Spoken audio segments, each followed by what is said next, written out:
Renting versus buying. The $200,000 mistake most people don't realize they're making.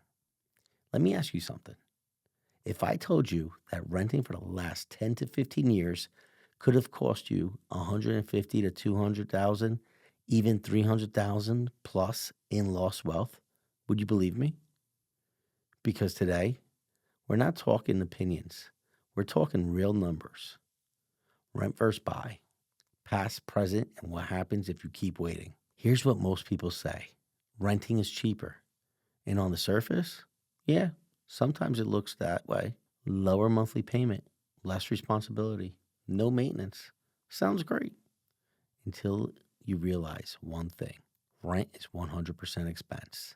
Every dollar you pay, gone. No return, no equity, no tax benefit, just vibes and a receipt. Let's take a trip down memory lane. 15 years ago, average rent in New Jersey or similar markets, $1,200 a month. Annual costs, $14,400. 10 years ago, rent jumps to $1,500 a month. Annually, $18,000. 5 years ago, now we're at $2,000 a month. Annually, $24,000. Today, let's be real, it's $2,500 to $3,200 a month, depending on the area. That's $30,000 to $38,000 a year. Total damage, if you've been renting for 15 years, you've likely spent $300,000 in rent. And what do you have to show for it? Exactly. Let's flip that same timeline. Purchased 15 years ago for a home, about $250,000 with a rate roughly about 5%. That monthly payment's about $1,340. Fast forward to today, that home is now worth roughly between $500,000 to $575,000. What happened? You didn't just live somewhere, you built $250,000 in equity, plus appreciation, plus your principal pay down. Here's some real talk. So instead of spending $300,000 in rent, you could have made $250,000 in owning. That's a $500,000 swing.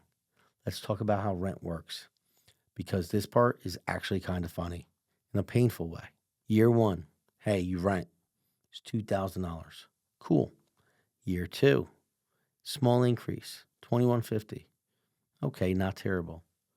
Year three, market adjustment, $2,350. Wait, what? Year five, renewal offer, $2,800.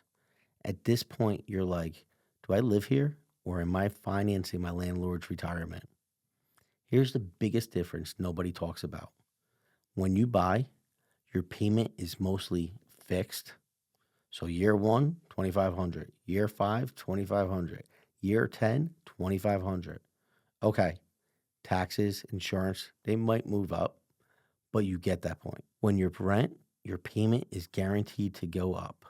Year one, $2,500. Year three, $2,800. Year five, $3,200. One is predictable. The other is a subscription service that keeps raising the price. Here's another piece people completely ignore. Tax advantages. When you own a home, mortgage interest may be deductible, property taxes, potential capital gains exclusion when you sell. When you rent, nothing. No write-offs, no benefits, no strategy. Just payment after payment after payment. Every mortgage payment does two things. It pays interest and it pays down your loan. That second part, that's your money coming back to you. Here's an example. Let's say over 5 years, you pay down $40,000 in principal. That's like saving $40,000 without even thinking about it. Try doing that while renting. Let's stack it up. Renters about 10 years ago, $250,000 paid in rent, $0 in equity, $0 in tax benefits. A homeowner 10 years ago, $150,000 in equity, $100,000 in appreciation. Tax advantages difference, $200,000 to $300,000 in wealth gap. Same income, Same time, different decision. Look, renting isn't bad. It has its place.